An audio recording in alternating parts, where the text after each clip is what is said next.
கிறிஸ்துக்கள் அன்பான தேவனுடைய பிள்ளைகளே, ஆண்டவரும் உலக இரட்சகருமான இயேசு கிறிஸ்து இணையற்ற நாமத்தினால உங்கள் எல்லாரையும் வாழ்த்தி ஆசீர்வதிக்கிறேன்.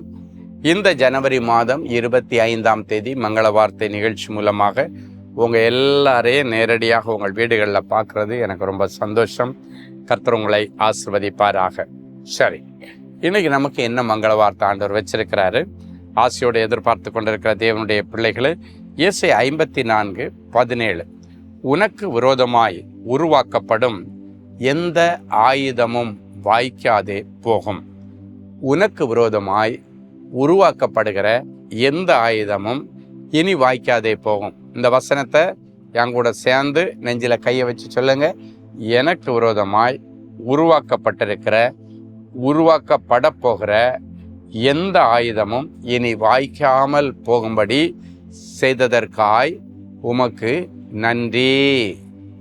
இப்போ உங்களுக்கு விரோதமாக யார் மந்திரவாதம் பண்ணா, செய்வனை செய்தாங்க, ஒன்று நீங்கள் யோசிக்காதீங்க. யார் உனக்கு விரோதமாக மொட்டை பற்றிசன் போட்டாங்க, கவலைப்படாதீங்க. யார் ஓ மேலே தேவையில்லாத பழி சொல்ல அபாண்டமாக போட்டாங்க, பயப்படாதீங்க. இந்த வசனத்தை நீங்கள் சொன்னதுனால இந்த வசனம் இமீடியட்டாக புறப்பட்டு போய் உனக்கு விரோதமாக யார் என்ன பண்ணாங்களோ எல்லாத்தையும் அழிச்சு அவைகள் பலிக்காதபடி செய்து தேவ திட்டங்கள் உன் வாழ்க்கையில் பலிக்க கர்த்தர் உதவி செய்வார். பிசாசுடைய திட்டங்கள் அழிக்கப்படும் பொழுது அந்த இடத்த அப்படியே வெறுமையாக விட மாட்டார். இதை அழிச்சிட்டு அப்படியே ஆண்டவர் தேவ திட்டத்தை அந்த இடத்துல பில்ட் பண்ணி அழகாக கொண்டு வருவார். இப்போ சிலர் பார்த்திங்கன்னா, சில இடத்துல பழைய பாழடைஞ்ச வீடு இருக்குதுன்னா இடித்து போட்டுட்டு அப்படியே போட மாட்டாங்க. அதில் புதுசாக ஒரு வீட்டை கன்ஸ்ட்ரக்ட் பண்ணுவாங்க. அது முன்பிருந்த வீட்டை காட்டிலும் பர்ஃபெக்டாக, நேர்த்தியாக, அழகாக, சூப்பராக, அவங்களுக்கு ஏற்றது மாதிரியெல்லாம் யூனிக்காக, எங்கள் கிச்சன் வேணும், எங்கள் வீடு வேணும், எங்கள் ரூம் வேணும், எல்லாம் பார்த்து நடக்கும். சில நேரங்களில் பழைய வீட்டை வாங்கிடுவாங்க வேறு வழி இல்லாமல். ஆனால் நம்ம ஒரு ட்ரீம் ஹவுஸ் கட்டும் பொழுது நமக்கு எப்படி அவசியமோ, எப்படி ஆசை, அதே மாதிரி கட்டுவோம். அப்புறம் நல்ல ஒரு ப்ரேயர் ரூம் வைப்போம், பிள்ளைங்களுக்கு ஒரு சின்ன ஸ்டடி ரூம் வைப்போம், பிள்ளைகளுக்கு ஒரு டாய் ரூம் ஒன்று வைப்போம். ஸோ இப்படியெல்லாம் வைக்கிற மாதிரி ஆண்டவர் இன்னைக்கு சொல்கிறாரு, உனக்கு விரோதமாய் உருவாக்கப்பட்ட திட்டங்களை கேன்சல் பண்ணும் பொழுது ஆண்டவர் உன்னை குறித்து வைத்திருக்க திட்டங்களை எனக்கு இம்ப்ளிமெண்ட் பண்ணுவார். நிறைய பேர் வெளிநாட்டுக்கு போகலான்னு திட்டம் பண்ணீங்க, ஆனால் முடியலை. கர்த்தருடைய திட்டத்தின்படி இந்த நாட்கள் அதற்கான வழிகளை ஆண்டவர் திறப்பார். நிறைய பேர் ஒரு ஆன்சைட் கிடைக்கணும் ரொம்ப எதிர்பார்த்தீங்க, கிடைக்கல. அதுக்கு தடை இருந்தது. ஆண்டவர் தடைகளை உடைச்சி இனி கொண்டு போய் அதற்கு வழி திறப்பார். விசா வழிகள் திறக்கும். கர்த்தருடைய கிருபையினால் நீங்கள் சுதந்திரிக்கிற தேசத்தில் பிழைச்சி சுகித்து நீடித்து நிலைநிற்க கர்த்தர் உதவி செய்வார். யாரெல்லாம் நீ வேலை செய்கிற இடத்துல உனக்கு விரோதமாக நின்னாங்களோ அவர்கள் உன் பாதப்படியில் விழுந்து ஆண்டவர் உன் கூட இருக்கிறாராமேன்னு வந்து சொல்லுகிற நாட்கள் இனி தூரத்தில் இல்லை. அது குடும்பத்தில் இருக்கிறவங்களோ, பக்கத்துக்காரங்களோ, வேலை செய்கிற இடத்துல இருக்கிறீங்களோ, ஊழியர் இடத்துல இருக்கிறாங்களோ, அவங்க எல்லாரையும் ஆண்டவருடைய பாதப்படியில் கொண்டு போடுவார். ஆண்டவர் அதிசயம் செய்கிறவர். இப்போ நல்ல சாட்சியை கேட்கலாம். சிஸ்டர் மரியா, நான் வேலை செய்து வந்த ஐடி கம்பெனியின் மேல் அதிகாரிகள் என்னை அவ்வப்போது அவமானப்படுத்தி வந்தார்கள். இது எனக்கு மிகவும் வேதனையாய் இருந்தது. இந்த நிலைமையில் சகோதரர் ஸ்டீஃபன் அவர்கள் வழங்கும் தேவ செய்தியை தொலைக்காட்சியில் பார்த்து கொண்டிருந்தேன். சகோதரர் ஸ்டீஃபன் அவர்கள் செய்தி நேரத்தில் வேலை ஸ்தலத்தில் பிரச்சனைகளை, அவமானங்களை சந்தித்து வருகிறவர்களுடைய கஷ்டங்களை நீக்கி தேவன் அவர்களுக்கு மேலதிகாரிகள் கண்களில் இரக்கம் கிடைக்க செய்வார் என்று சொன்னார். சகோதரர் சொன்ன வார்த்தைகளை ஒவ்வொரு நாளும் ஜெபத்தில் அறிக்கை செய்து ஜெபித்து வந்தேன்.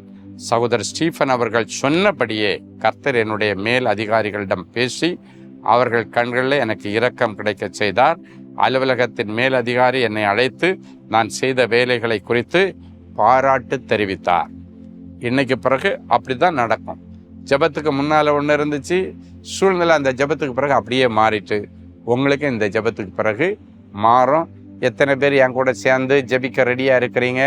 உங்களுக்கு விரோதமாக உருவாக்கப்பட்ட ஆயுதங்களை கேன்சல் பண்ணி தேவ திட்டங்களை இன்னைக்கு இம்ப்ளிமெண்ட் பண்ணுறதுக்கு கண்களை மூடி ஜெபிக்கலாமா? அன்பான ஆண்டவரே, உமக்கு நன்றி. இந்த நிகழ்ச்சியை பார்க்குற ஒவ்வொரு பிள்ளைகளுக்கு விரோதமாய் உருவாக்கப்பட்ட செய்வினைகளோ, மாந்திரிக வல்லமைகளோ, இவர்களுக்கு விரோதமாக தந்திரமாக போடப்பட்ட வஞ்சக வலைகளோ, வழக்குகளோ, பிரச்சனைகளோ, இல்லைன்னா போராட்டங்களோ எது இருந்தாலும் சரி, அவை எல்லாத்தையும் ஆண்டவரே இன்னைக்கு தலையிட்டு அது எல்லாத்தினுடைய வல்லமையை அழிச்சு போட்டு தேவ திட்டங்கள் என் பிள்ளைகளுடைய வாழ்க்கையில் இன்னும் சூப்பராக நிறைவேறட்டும். அதன் நிமித்தம் எங்களுடைய லைஃப் சூப்பராக செட்டில் ஆகட்டும். நல்ல கலர்ஃபுல் அண்ட் பிரைட்ஃபுல் ஃபியூச்சர் இவர்களுக்கும் இவர்கள் பிள்ளைகளுக்கும் கிடைக்கட்டும். இன்றைக்கு திருமண நாள், பிறந்த நாளை நினைவு கூறுகிற பிள்ளைகளை ஒரு விஷயம் கண்ணோக்கி பாரும்.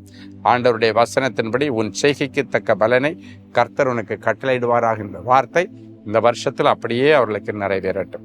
இயேசுவின் மூலம் பிதாவே, ஆமென். அன்பு தேவனுடைய பிள்ளைகளே, தூத்துக்குடி, திருநெல்வேலி, நாசரேத்து மற்றும் கோயில்பட்டி அந்த பகுதியில் இருக்கிற பிள்ளைகளுக்கு ஒரு சந்தோஷமான செய்தி. நாளைக்கு ஜனவரி 26ஆம் தேதி குடியரசு தினம். நாளைக்கு எல்லாருக்கும் லீவு தான் தெரியும். ஸோ நாளைக்கு சாயங்காலம் மெய்ஞானபுரம் CSI திருச்சபையில் உள்ள அசன பண்டிகை நடக்க இருக்குது. அதனால் நாளைக்கு சாயங்காலம் ஒரு நாள் மட்டும் அடிமை அங்கு வந்து தேவ செய்தி கொடுத்து மக்களை ஆசீர்வதிக்க ஆண்டவருடைய திட்டம் இருக்கிறது. எனவே நாளைக்கு சாயங்காலம் அடிமை மெய்ஞானபுரம் CSI திருச்சபை இதில் வந்து தேவ செய்தியை கொடுக்க போகிறேன். நீங்கள் எல்லாரும் அந்த பகுதியில் இருக்கிறவங்க குடும்பமாக வந்து இந்த வாய்ப்பை பயன்படுத்தி கொள்ளுங்கள். முடிஞ்சதுக்கு பிறகு உங்கள் எல்லாருக்கும் தனித்தனியாக கர்த்தருக்கு சுத்தமானால் ஜெபம் பண்ணுறதுக்கு ரெடியாக இருக்கிறேன். ஃபேமிலியாக கூட்டிட்டு வாங்க. கர்த்தர் பெரிய காரியங்களை செய்வார். God bless you.